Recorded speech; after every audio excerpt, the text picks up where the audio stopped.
So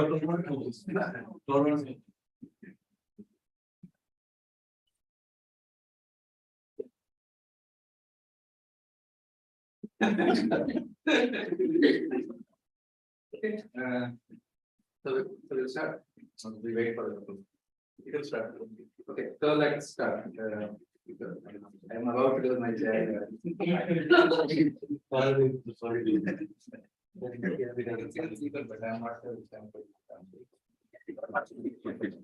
Okay, so we're very happy to have Deeksha. Deeksha is currently a postdoc at ETH. She recently graduated. She graduated last year with a PhD in CS from University of Toronto. She Sujan, who was also here a few months back. And I was treated to introducing him on short notice. Deeksha's interests are broadly in optimization, algorithm design, machine learning related things.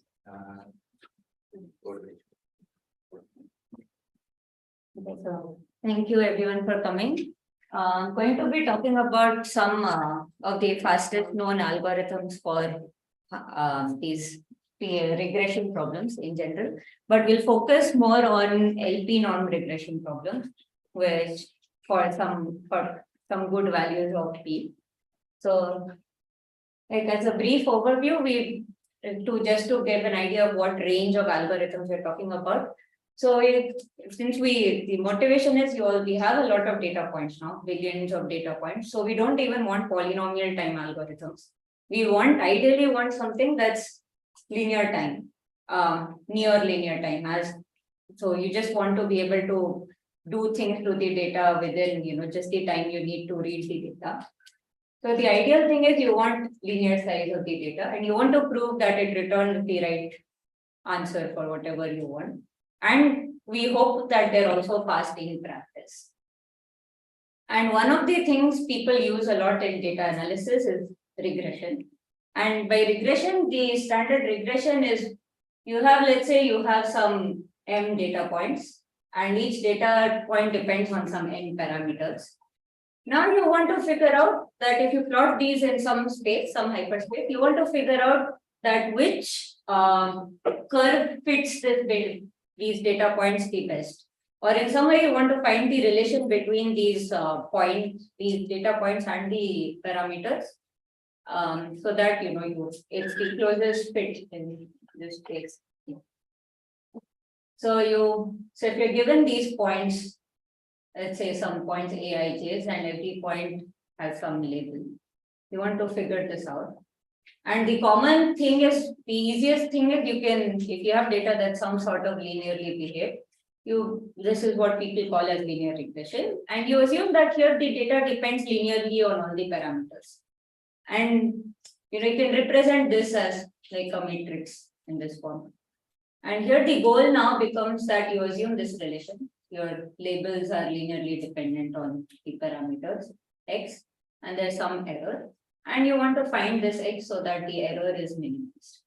And the standard ways are to just minimize the Euclidean norm of the error. And this is what people use in linear regression and the standard linear regression.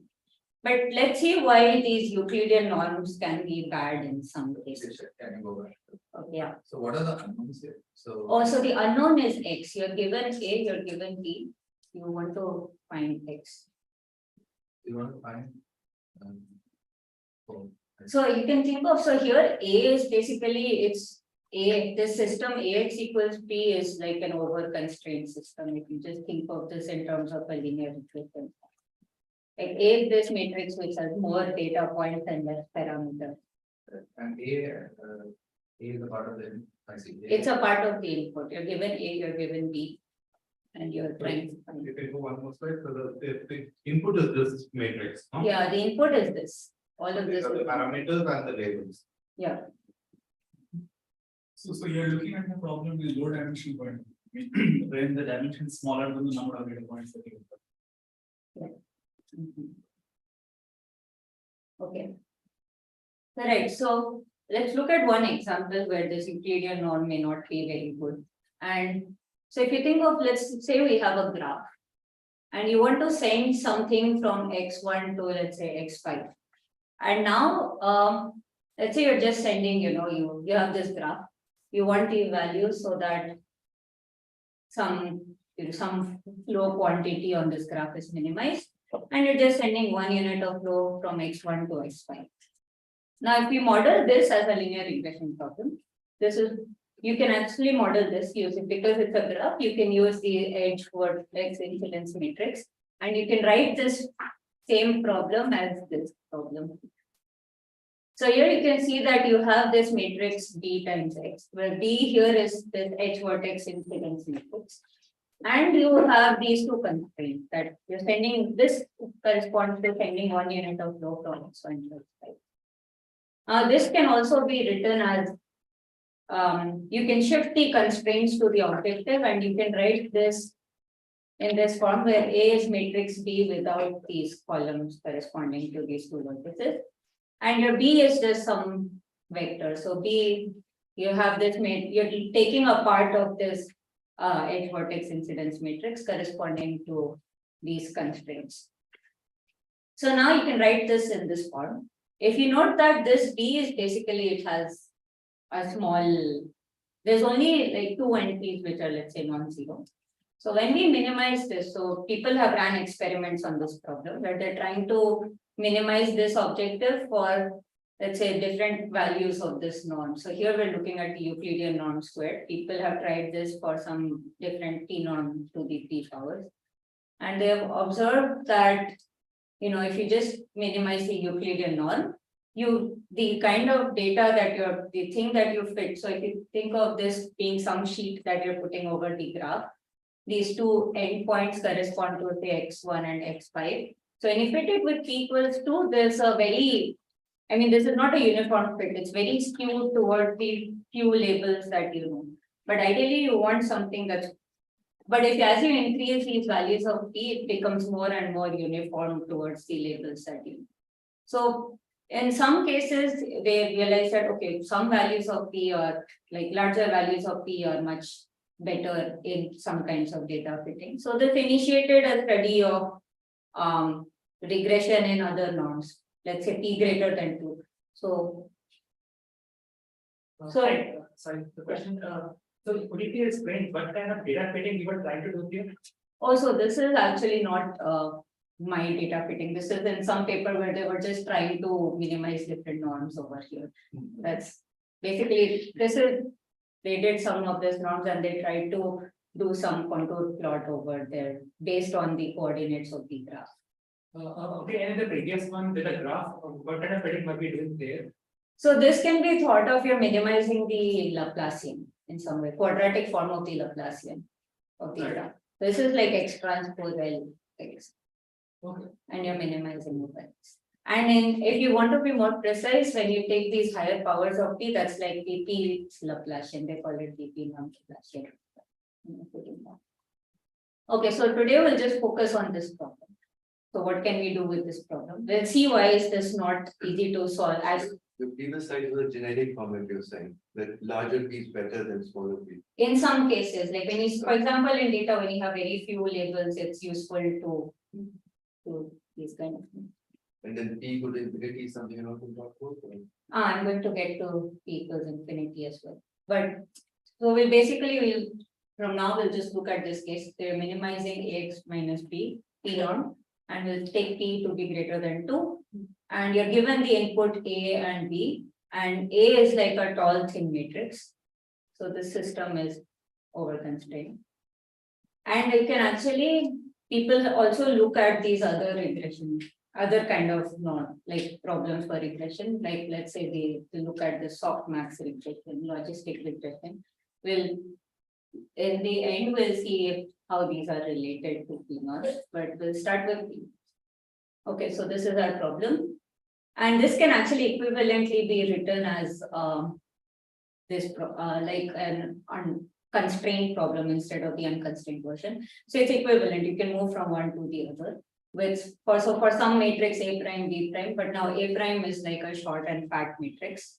So this problem, in other words, it's basically asking you, you're given a hyperplane You're given this hyperplane A prime x equals P prime, let's say, and now you want to find a vector in this hyperplane which has the minimum P. And with some mathematical deduction, you can show that this and the over constraint form can be shown to be equal. Good. So let's just look at this problem because this is easier to understand. So now we have this Ax equals P is this short fat matrix, and we'll look at, yeah. Can you show the overcasting problem? Is it the one which had error down? Sorry, The with what? overcasting problem was like the one with error down. So yeah, this basically corresponded to the error when you're trying to do a linear fit to the problem. No. Yeah, but you can look at some, go from some rank space to null space kind of reduction. for this problem. Okay, good. Okay, so this is our problem setup now. And some more reasons why you might want to study this problem. So this also captures, so when P is 2, this is the Euclidean distance which everybody studies. And this is also equivalent to solving linear equations. So it's the same as solving this kind of linear So you system. mentioned that you're looking for like really fast algorithms. So that's like the input size here is like n times. The input size is n. Yeah. Right, so this is the same as solving this linear system. So this problem, when P equals 2. So when P equals 1, this problem can actually be shown to be equivalent to linear. And when P equals infinity, this norm is like the max norm, and this is also equivalent to linear programming. And this captures the max flow problem in graphs as well. Okay, good. So right, so as a general thing about the solution that you would get, like the optimizer of this problem. So when P tends to 1, the solution tends to be the vector X that you get tends to be more and more sparse. And when P tends to infinity, it's the thing people use usually in graph-based semi-supervised learning. Okay, good. So let's start with this. So right, so now I'll formally define what my goal is. So the goal is, P equals 1 the sparse. sorry, You had a comment about P being equal to 1 is like looking for sparse. yeah. So it's like if you think of it, if you want to minimize this L1 norm, I mean, if you look at this you look at this space and like maybe look at level sets in some way. So the minimizer would tend to Everyone was going to hit basically at it will usually. the world dimensional. So is this a formal statement? Yes. Saying that, or is it This is more qualitative. Yeah, Qualitative. Yeah. But in general position, like. so is it Yeah, like similar to- I on the coordinate, Yeah. this corresponds to Yeah. like a low norm vector corresponds to something that's sparse. Yeah. Okay. Okay. Right, so formally, so let's say so you're given some accuracy parameter epsilon. We want to find some x such that it's a multiplicative approximation to, so the first thing you want is Ax equals B, it satisfies the constraint. And it's a multiplicatively close approximation to the objective of the optimizer. And the runtime we're looking for is something that's a very small polynomial in M. So I recall M is the larger dimension in A. So, and you want the dependence. So this is what we want to focus on more because you want the dependence on this error to be log 1 by epsilon. So this allows, so this good thing is now you can resolve to something that's really a very high accuracy, 1 by polynomial in M accuracy, and the only overhead you get is log n. Right. So we will focus on these kind of algorithms. And M is the number of data. yes, Yeah. M is the number of digits. Okay, and we'll remember that we know how to solve for P equals 2 because this is just solving one linear system. Some M times M linear system. So, okay, so most of the standard techniques around these were based on the cutting plane methods, the convex programming, ellipsoid methods. These are from the 70s, and these do give you a high accuracy solution, but these are all polynomial in M, and they're pretty large polynomials in M comparatively. So until 2018, these were actually, until 1994, these were the best known methods. And in 1994, Nesterov and Nemirovsky had these interior point methods.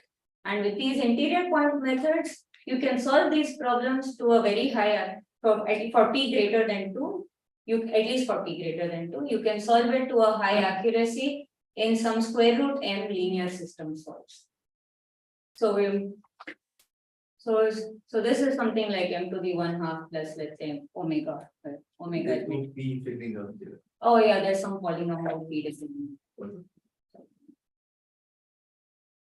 And then till 2018, this was the best known method. But in 2018, Bubek, Cohen, Lee, and Lee, they show that you can do better than interior point methods, but for small values of p. So asymptotically, so they show that you can do it in some m to the 1/2 minus 1 by p linear system solves. And this is for all values of p greater than 1. And so if you look at this asymptotically, when p is 1 and infinity, it matches the interior point methods. But for small values of p, this is much better at least. And they also show that the interior point framework cannot be improved to give you a faster algorithm. Right. So to find something faster than this, or even show that This is for general interior point methods or it's for just LP regression?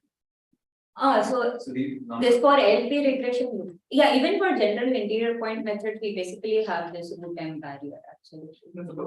I'm just I don't know about this paper. So this paper improved the number of PI system calls for general like interior point in some. So they had a different algorithm actually. It's not an interior. It's not. It's not. It's a homotopy based method similar to interior point method, but it's a different algorithm, and that gives you this kind of dependence. And their p dependence, they haven't really explicitly said. So the homotopy for just LP regression or also. This is just for LP regression. This is. So here also the p dependence is like polynomial in p, some polynomial. That's good. So this, yeah, again, so as p tends to 0, this is 0 and. So right, so I mean, if you see this is symmetric around 2, and the main reason is the dual norm of p is p by p minus 1, and this is symmetric around 2. So, yeah. Okay, so I'm going to talk about faster algorithms than this in the high accuracy regime. And these are joint works with Brian, Rasmus, Richard, and Sushant. And they're based on some of these works. So the first thing I'm going to show is how do you do faster than this. So you can basically, this was the iteration count achieved by the previous Bubek, Cohen, DND. And now we can do better than that. You can do something that's gamma p by gamma p plus 1. And this, again, it tends to 0 with p being 0, p going to 2, but asymptotically now it's significantly better. You can now do it in, like as p gets large, it is always less than m to the 1 for iteration. So you can do this much faster than before. And we also believe this rate is optimal, so that's still an open problem. But under certain different oracle models, which I'll get to at the end, they achieve similar rates and they prove that it's optimal in their oracle model. Okay, so the first thing you may ask is, does this imply faster algorithms for p equals 1 and infinity? And the answer is no. The p dependence is something like p squared by p minus 1. So p has to be away from 1 and infinity. And it's still an open problem that can you get m to the 1/3 iteration, high accuracy solvers for 1 or infinity or even linear programming. Okay. Okay, so the main idea behind these is, so we want to do two things. We want a high accuracy solution, and we want to improve the iteration count from m to the 1/2 to m to the 1/3. So the first key thing is. Sorry, what's an iteration count? Oh, sorry. What constitutes an iteration? All right. So each iteration, let's think of it as we're solving a linear system. Okay, so this is like a refinement to your solution that's happening. So like, so you can think, so we basically know how to solve linear systems, and all these methods are based on, all the rates that I showed were based on how many linear systems you're solving. So this is the number of. This is the so the iteration count refers to the number of linear systems you're solving. Right. So let's look at L2 nodes first. So this is known method, that iterative refinement for L2 norms. So this just means you start with this L2 problem. Now you're given a solution. Let's say you want to take a step. You can reduce this to solving this problem, which is you just do an expansion at x plus delta, you'll get this. And you can, so suppose you solve this to some kappa approximation, you can, it's known that if you just do some kappa log 1 by epsilon, if you just solve some kappa log 1 by epsilon such problems, you can get a good approximation to this. And so for L2 norms, it's okay to see because you can just do clear expansion. This x plus delta 2 norm is just exactly equal to this. Now, most of the optimization methods that we look at. So if you look at these gradient descent based methods. So since you can do it for L2 norms, the next question might be which problems can you use this idea to? And these are, so if you have functions that are L2 like, let's say they're smooth and strongly convex. So smooth is just the gradient of the function is Lipschitz, and strongly convex is it's you can lower bound it by some quadratic function. So for these smooth and strongly convex functions, you can write a quadratic upper bound, a global quadratic upper bound at every point. And you can also do a global quadratic lower bound. So gradient descent applied to these functions, it basically minimizes this this good upper bound. And you can show that, okay, you choose delta that minimizes the upper bound at every point, and it converges at some L by mu log 1 by epsilon. It's the same idea as that. And gradient descent for these functions will work this way. And you can also extend the idea of approximation. Suppose you don't want to minimize the upper bound exactly, and you only want to do it approximately. You just get an additional kappa factor if you do it to approximation. So this is so the problem with these P norm problems is, so when you look at this function, if you look at it away from descent from 0, let's say, it grows really fast. So you can't really upper bound it by any quadratic function. And around 0, this is basically very flat. So you can't even lower bound any of this. And if you want a high accuracy solution, in some way you want some good upper bound and a lower bound. If you hope to use any of these gradient based methods, because if you don't have a lower bound, then the function along 0 becomes very flat. So the gradient along, let's say the optimum or 0 would also be very small. So in each step, you won't be able to move much if the gradient is 0. So the question remains, okay, so you can't really apply any of this to it. But for hierarchy, it's still going to be strongly convinced, right? For higher P, Yes. um, But it's not smooth. It's not. it's also not really strongly convex actually. You're not taking the power P. Oh, You're also raising it to power. yes. I mean, this is equivalent, right? Or Yeah, I mean, minimizing just P without the power, the minimizers are the same, that's true. But it's not strongly convex in the standard way, actually. Okay. But in some ways it is, and we can see that actually. You mean without the power? I mean, even with the power. With the power. So if you're along 0, if you're very close to. But just take L2 now. So L2 is, that's true. But for, let's say L4 norm, for example. Oh, so it's too flat. Right. Okay, good. Okay, so we can't really use this smoothness and strong convexity. Like you can't use quadratic bounds, but the hope is, okay, maybe can you use some other global bounds which are the same, you get the same kind of upper bound and you can also get the same kind of lower, let's say. So then suppose you can do this, you have some good global bound, then you can convert some, approximate solution to this upper bound to a high accuracy solution by using the same ideas. So let's see. So we can actually look at how do we find some good envelopes. So let's say this is the kind of envelopes we're looking for. So you have f of x plus delta, you want to bound it by f of x, some linear term, and let's say some function. And you want the same functions on both the upper and the lower bound.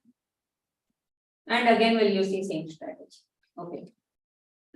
So let's look at P. What's new in all of these? Oh,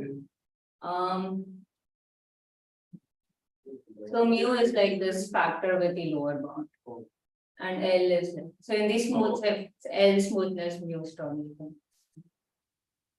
Sorry, so you have this function and you have this nice upper and lower bounds. How do you optimize? What do you do?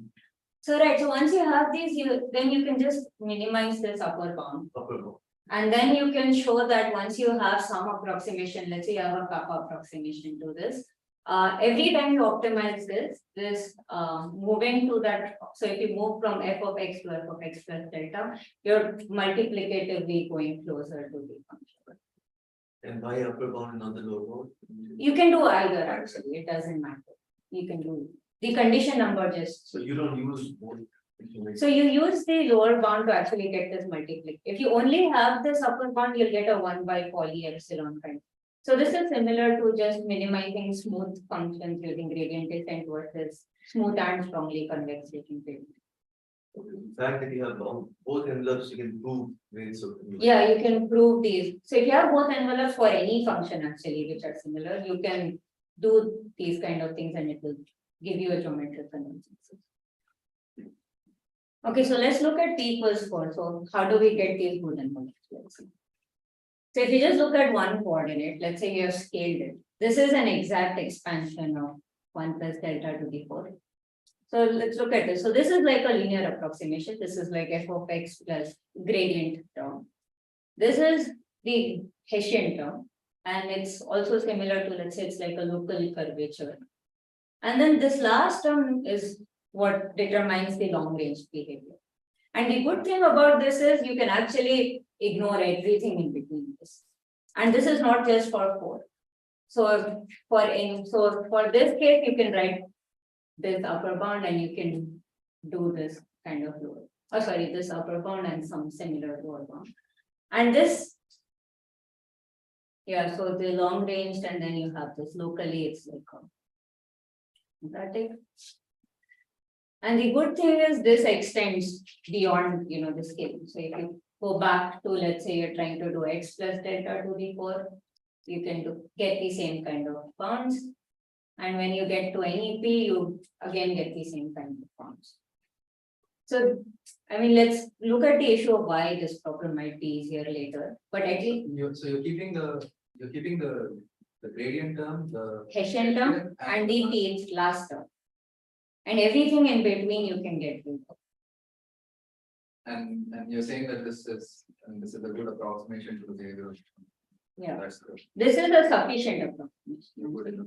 Good enough approximation. It is for all x and delta, not. Yes, this is for any x and any delta. There's no bound on what. So these are like good, these are global bounds. So there's no restriction on which region you're looking at.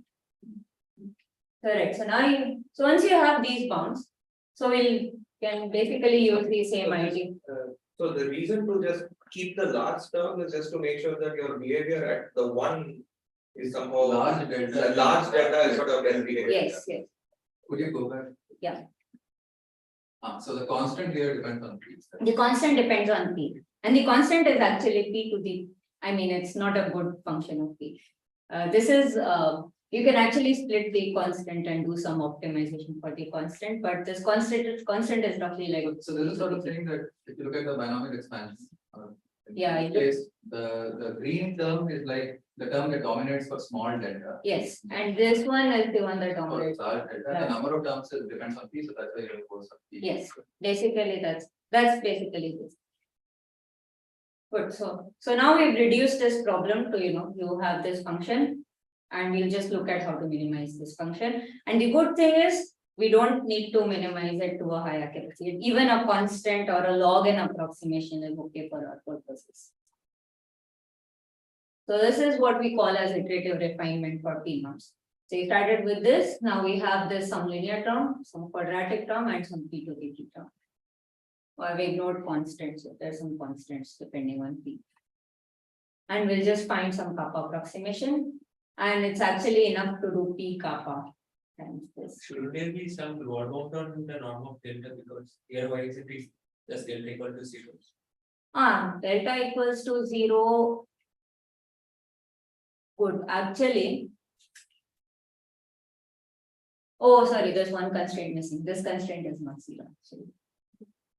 But if you're going from AX to A of X plus delta and let's say AX equals to B, then A of delta. Oh, actually, right. So if you set delta to be zero. It can be negative also. It can be negative also, yeah. Zero is like an upper bound solution for this. Yeah. Yeah, because of this linear term, it can actually be negative. Yeah. Right, so now we've just reduced it to solving this. Okay. So let's call it the residual problem. So how do we want to solve this? I mean, you may ask that, okay, this is also a P to the P. Why is this in here? The key is that you have this. So this gives it some nice structure around. It's like, it smoothens it around zero. So the first thing we do is let's get rid of the linear term. We can do a binary search on the value of the linear term, and we can reduce it to just solving this problem. So now you have a quadratic and a P to the P term.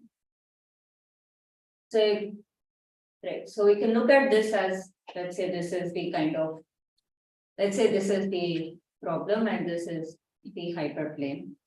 And all we know is we know how to solve weighted linear systems. So we'll use solving weighted linear systems to solve this problem. And for that, we'll use a multiplicative weight update solver to do that.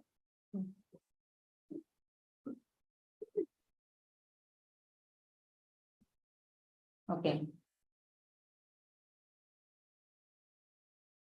So if this multiplicative weight update solver is actually similar to the multiplicative weight update solver is seen for max flow. There's a work by Cristiano, Kellner, Marti, Spielman, and Teng from 2011, which basically uses a multiplicative weight update routine to go from m to the 1/2 to m to the 1/3 iterations for max flow. And well, basically this is the same idea, but I won't go into this in a lot of detail.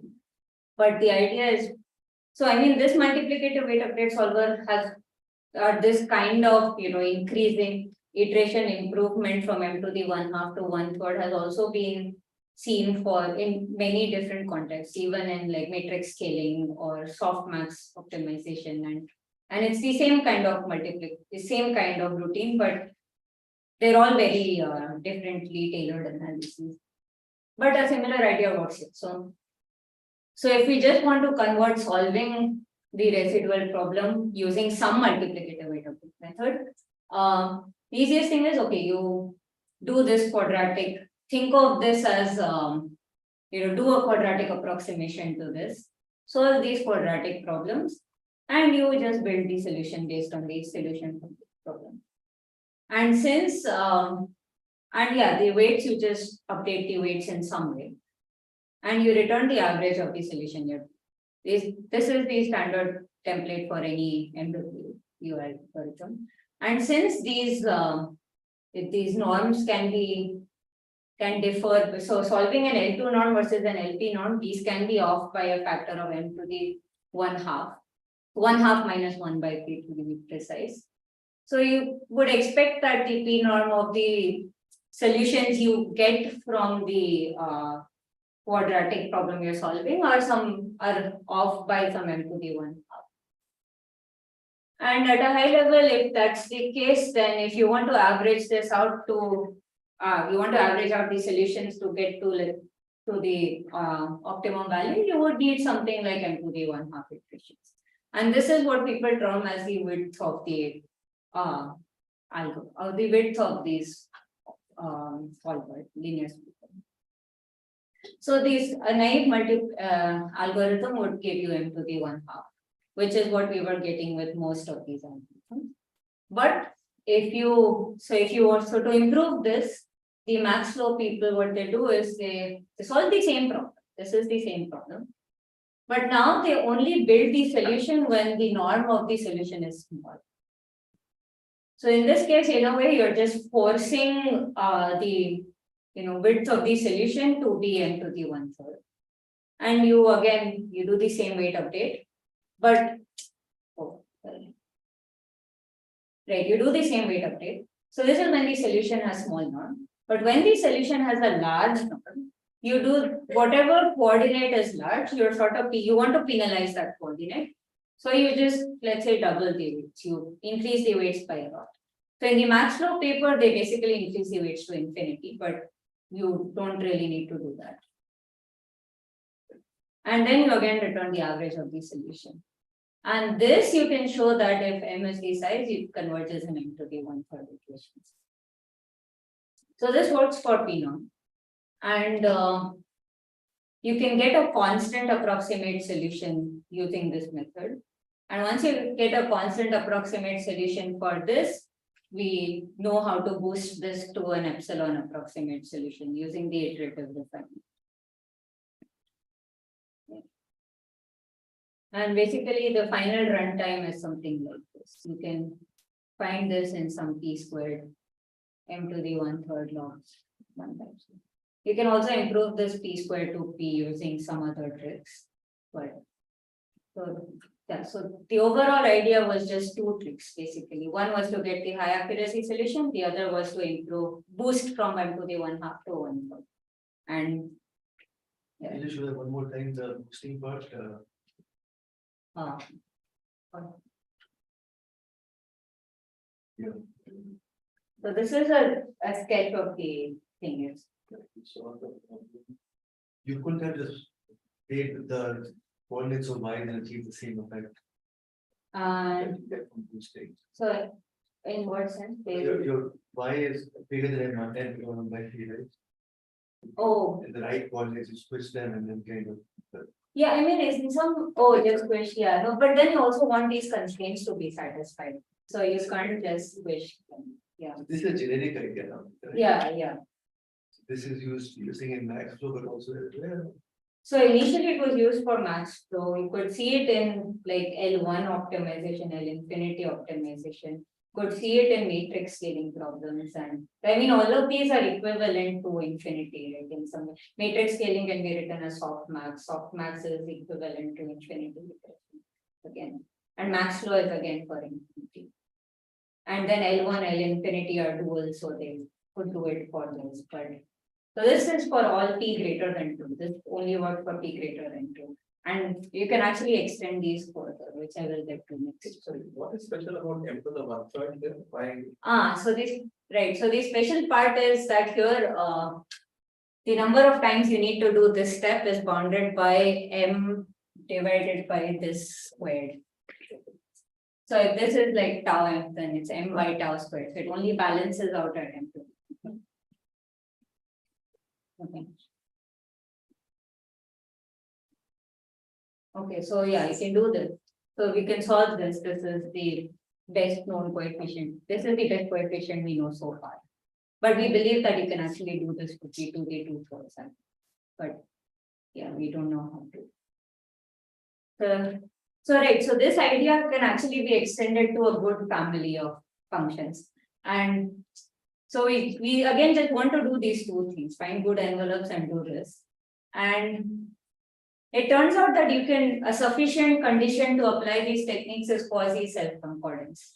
So you might be familiar with self-concordance, which people use in these interior point methods. So quasi self-concordance is in a similar, it's in the same family of these self-concordance. But so in self-concordance, you basically have the third derivative is bounded by some constant times the second derivative raised to 3/2. Here you're just bounding the third derivative by the second derivative. And this actually captures many good functions. So it captures softmax, it captures logistic regression, and it also captures these regularized P norms for P greater than 3. Or this actually works for P greater than 2, not just 3.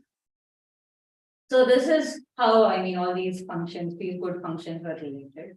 And now you can, the good thing about these functions is that since the third derivative is kind of bounded by the second derivative, you can, the Hessian is kind of stable. So if you have 2 points x and y which are close, the Hessians are not very far away.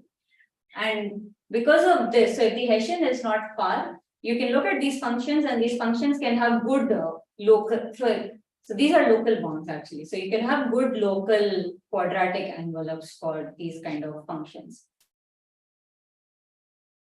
Right, and I mean, the same ideas apply to these. So once you have good envelopes, you know how to do a high accuracy solution. Even if these are local envelopes, you can do a same kind of iterative refinement.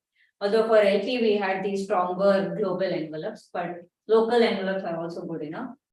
And you can use the same kind of width reduced algorithm. So this is what we had for P, and for general, you can use the same idea.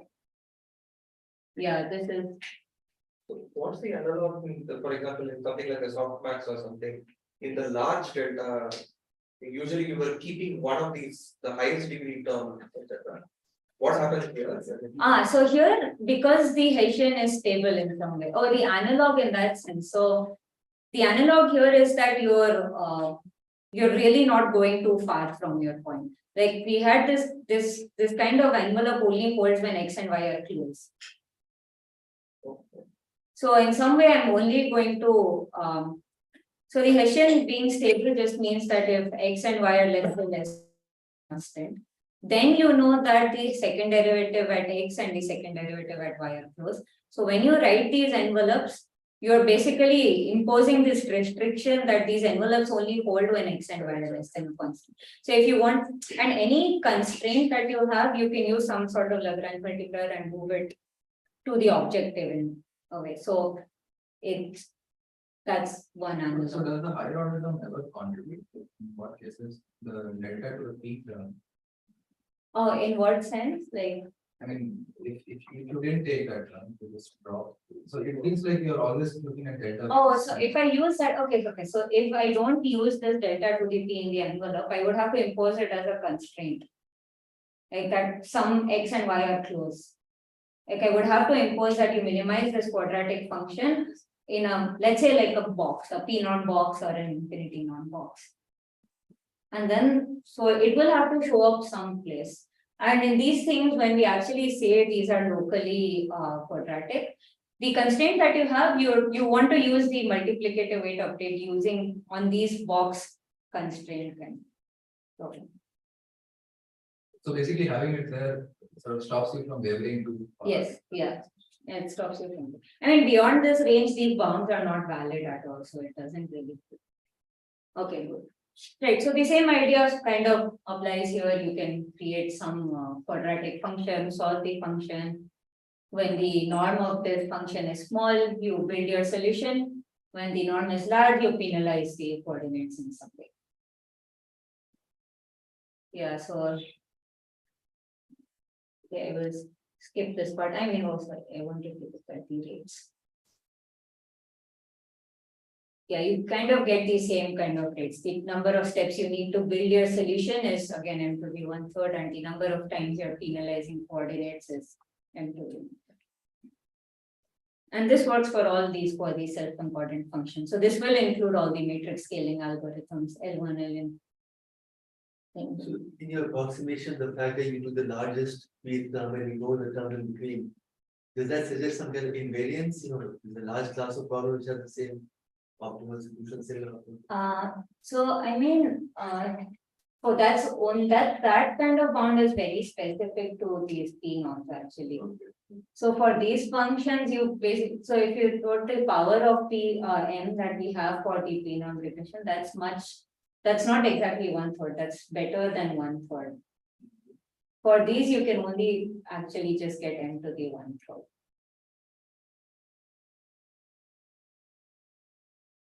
So it's that one is very special to P. Those bounds are very special to LP.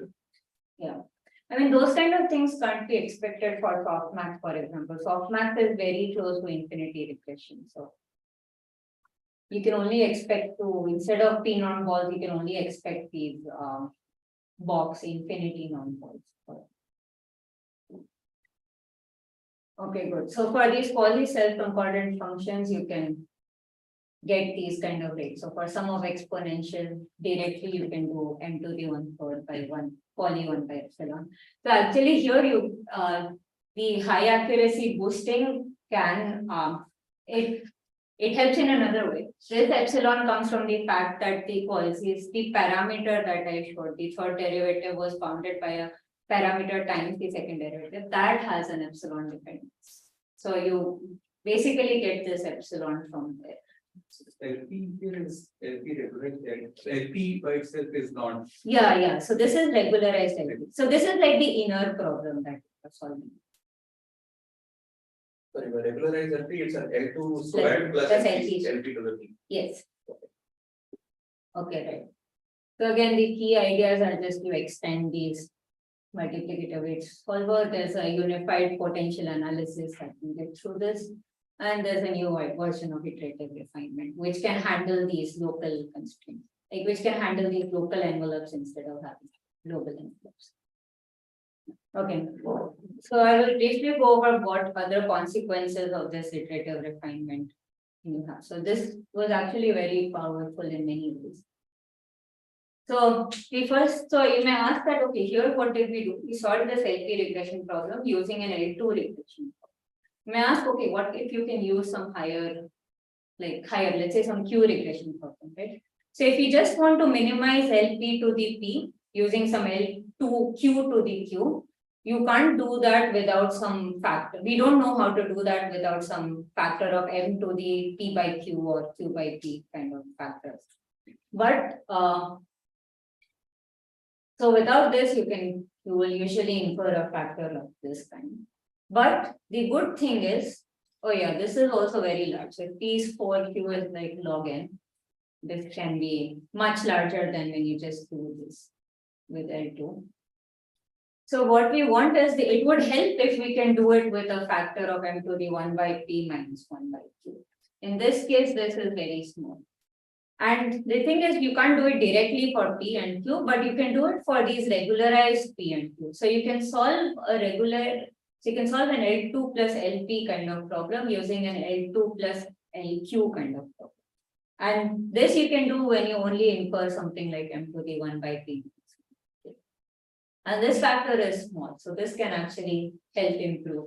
So when the thing that I said that, oh, you can get rid of one P fact, go from P squared to P in the original algorithm, basically uses some of these ideas.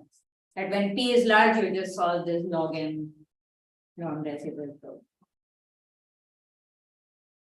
Right, so you can do this. You can get a constant approximate solution to this Q residual problem, gives you a reasonable approximation to the P residual. And for large P, we basically, if you can reduce it to solving some regularized log n. Okay. Yeah, this gave us we went down from P squared to P. Okay, the other thing is, now when we solve this residual problem, we're solving a quadratic problem in every iteration. What if you don't want to solve it in every iteration? You can, suppose you can say that, oh, instead of solving the quadratic problem at every iteration, let's design a preconditioner or something for this linear system and not solve it. You solve it periodically. So you can actually design a data structure that has this kind of lazy update routine, and that's specific to these kind of problems. And it's called, usually termed as inverse maintenance. And that helps you, this lazy update routine, you don't do this linear system solve in every iteration, and you can get a total of something like M to the 2.33 plus matrix multiplication time. So this is basically saying that for the current values of omega, you can solve LP regression almost as fast as L2 regression. And this is based on a new inverse maintenance. Okay, so these were all for general matrices. For graph instances, these are special instances. The question is, can you do better? And here the same, you want to do something like you have some source, something, you have a graph, you want to send your flow from S to T, and each edge has some capacity which is given by this matrix C. So if you do this, minimize this function, when T is infinity, it corresponds to the max flow problem. And now you can think of any P. So for these problems, our algorithm would basically the linear system you're solving now is a Laplacian linear system, and we know how to do that in near linear time. So in total, you can get a total runtime of some m to the 4 by 3. But you can also use some good graph sparsification techniques, so that for some large values of p, you can do much better. You can do linear, so you can do this p times this is the number of edges, and you can move this 4/3 to actually the number of vertices. And yeah, so this is based on like you first sparsify the graph when you get this residual problem, and then when you sparsify, you can then just apply it on the sparsified graph. And recently, some in a work by Jambulapati, Liu and Sidford in Stock 22, they have been able to extend, not these, they have been able to do some sort of sparsification for any matrix or any positive semi-definite matrix. And they are able to do this in m to the omega times n to the 1 for total time. And this is based on some new interpretation of Lewis weights, and you club it with the iterative refinement framework. Okay, so these were all in theory. This iterative refinement also gives us some really good algorithms in practice. And one of them is based on these iteratively reweighted least squares algorithm. So the idea of the standard, so there's a standard iteratively reweighted least squares algorithm, which has been studied for many, many years, and people have used them in practice, even though it works only for some instances, and it's only known to converge for p less than 3 actually. And the main idea is you look at this problem. So this was our p-naught problem, and you can think of it as a fixed point problem. So you write this as, let's say, this fixed point iterate, but now these weights depend on x, the optimum, and we don't know this. So this inspired like a sequence of iterative, it inspires an iterative sequence algorithm. So you basically, instead of solving this, you now think of, okay, you start with some x, you solve this weighted linear system, and then whatever solution you get, they solve this. You get a point x prime. Now you solve the weighted linear system at x prime. And that gives you a new point, and you can keep iterating this point. So this is the standard IRLS method, as they call it. And this only converges, right? So you can continue this process. So the main thing is you at t plus 1, you have some weights that depend on t, you're solving this simple system. And the thing is, for small values of p, this converges really, really fast. But for p, something that's even like 3.5, it can diverge within 10 iterations. So the first thing, using this iterative refinement, you can actually design an IRLS algorithm, like modify it slightly so that it is guaranteed to converge in very few iterations. And this actually works very well in practice. And you can prove that this converges in some p cubed m to the 1/2 iteration, even though in practice its behavior is much, much better. Actually. So what we do is, instead of, one of the reasons why this won't converge is this, suppose this gets really small. So in practice, people have been using tricks like, you just add some random Gaussian noise or some noise to these weights. But you can add a very systematic padding to these weights. And this S we would actually control. And you can do the same procedure now. And with one additional step, that once you get some point, you look at the line joining your current point and the previous point, and you do a line search along, find the best point along this line. And these are tricks that are usually used in practice. And if you adjust this small constant S in a certain way, you can basically prove convergence. And to adjust this, you just check, oh, are we moving enough in some iteration? If you're not, you just reduce this S. At a very sketchy level, this S is actually related to the binary search on the linear term that I mentioned earlier. But let's skip that. So right, so the good thing is, so in experiments, these are just based on running these on some random matrices A and B.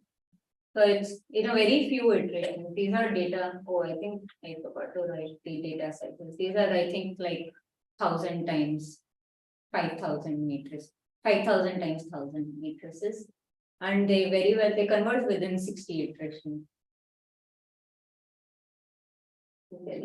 And even with P, the dependence is much better than projected. And with the increasing the dimension M, they actually work. It's almost the number of iterations is almost a constant within in practice. And at least these have shown to work much better than the currently available implementations. Yeah, so T equals 50 and a graph with 500 nodes and 2,500 edges. It basically converges in less than 60 iterations to some accuracy of 10 to the minus 30. So it works pretty well, basically. So yeah, I'll give a brief summary of why we believe these rates are optimal. So some further works, they have defined an approach based on this thing called a ball oracle. So the ball oracle is just asking. Can you do about minus 30? That's better than the floating point. No, floating point can go down to 10 to It was- minus 308. Plus 300 bits. Bits of Two about that. yeah, 2 to the power. Extent, but it is actually at the root. So you're getting all the way to the machine. Can get down to machine. So some works they're based on this oracle, which they call a ball oracle. So this oracle is you're given some point x. Now the oracle returns the exact minimizer of some function of any function in a small Euclidean ball around that point. And these people they showed that for all of these quasi self-concordant functions, you can basically converge in M to the 1/3 iterations. And with this oracle, there's if you just look at this oracle and you look at the simple algorithm that you start at a point, you're given this function, quasi self-concordant function. The oracle gives you the minimizer in this small range, and you keep iterating that way. This converges in some the initial distance to the optimizer by the radius of the ball and log 1 by epsilon integration. And this you can think of as M to the 1/2. And for the case purposes of these QSC functions. But they use some Montero-Switer acceleration on this, and they can accelerate this to something that improves it to a power of 2/3. This is based on these Montero-Switer acceleration techniques. So if this was something like M to the 1/2, this corresponds to M to the 1/3. And these people also prove that this under this ball oracle model, it's basically the same. I mean, these rates are tight under this ball oracle model. And they also show that these ball oracle implementing this ball oracle for these self-concordant functions is it's essentially solving a logarithmic number of linear systems. You can do some Newton's method in small range. So the main issue is we don't know anything about P equals 1 and infinity, and we don't know if you can do any high accuracy algorithm with M to the 1/3 iterations for this. And this would actually give us faster linear programming, and it may maybe even hint towards interior point methods. Can you do faster than M to the 1/2? In summary, we saw an iterative refinement for P norms, found a high accuracy algorithm for this, and these extend to QSC functions. And we can see that LP regression can be done as fast as L2. And we also have a fast algorithm in practice as a product of this framework. So, yeah.